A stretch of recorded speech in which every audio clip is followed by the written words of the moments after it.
Hello everybody and welcome to a new video which I did not expect to make.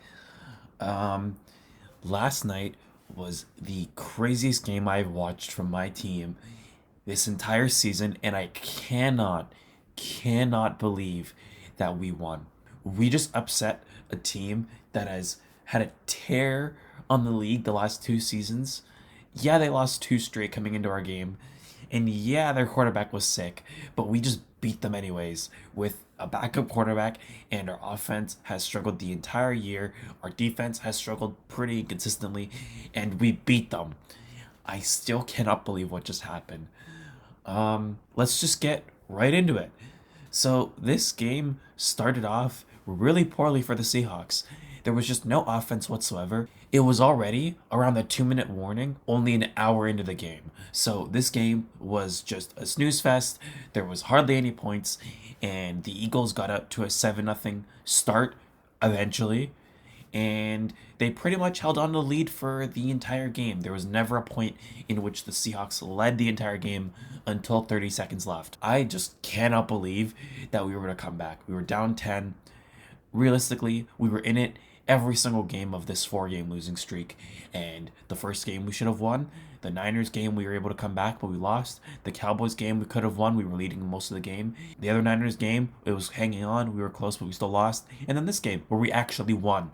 I just cannot believe the collapse of the Eagles, and I'm so thankful for it because now we have an actual chance to make the playoffs.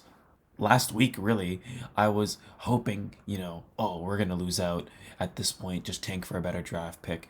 There's a chance that we can go 9-8 and then barely miss the playoffs.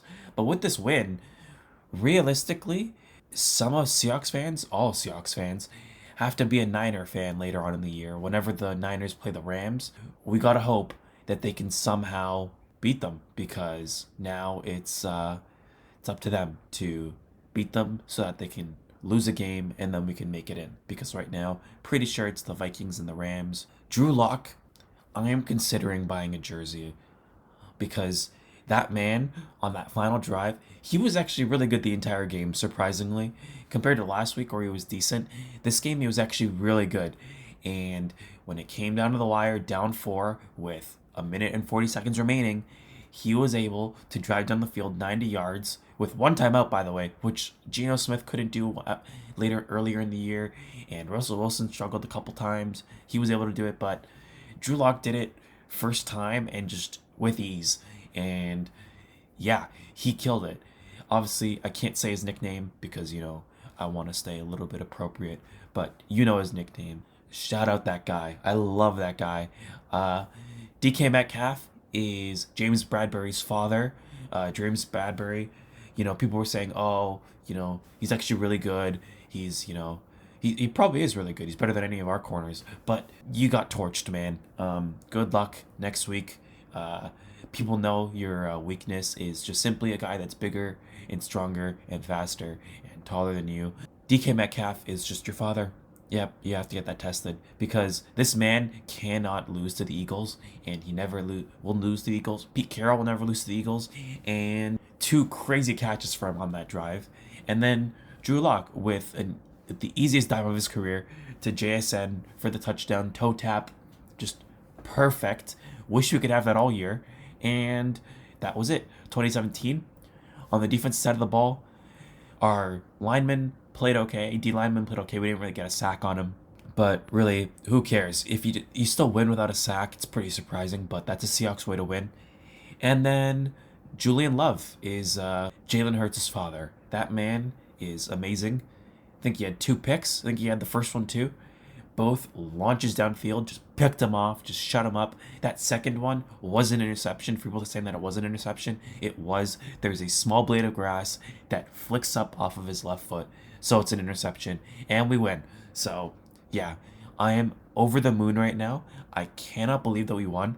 All I was saying earlier in the year was that realistically, this is a tough stretch, and as long as we win one of the next four, if we lose to the Niners, Dallas, and the Niners, and then beat the Eagles, or we beat the Niners once, or we beat Dallas, one win is enough for me to feel happy, because then next thing you know, The next 3 games, we're playing the Titans, the Steelers, and the Cardinals. So, not that hard of a schedule. Obviously, we got to wake up and, win, but that's not that hard of a schedule. We got through the hardest part, and we're 500.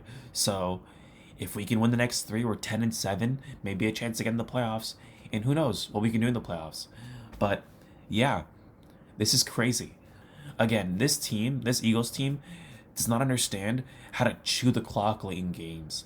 There was so many times earlier in the year, especially with Washington, where they simply allowed the other team to get a chance to score because they decided to go for the big play or they decided to throw the ball when they should have ran and killed the clock.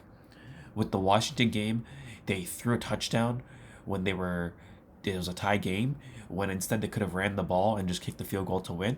But they threw a touchdown, which allowed Washington's offense to simply come back on the field and score a touchdown of their own, tying the game and bringing it to overtime, which if you just kick the field goal, they wouldn't have had a chance to score. Later on in the year, with I think Washington again, they just let the other team go in the game by just scoring early and not running the ball and throwing the ball on 3rd down when you can just kill 40 seconds off the clock.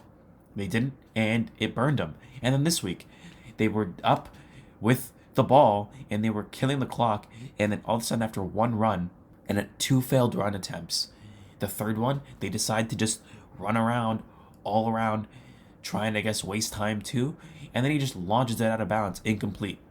Like, there was no reason to do that.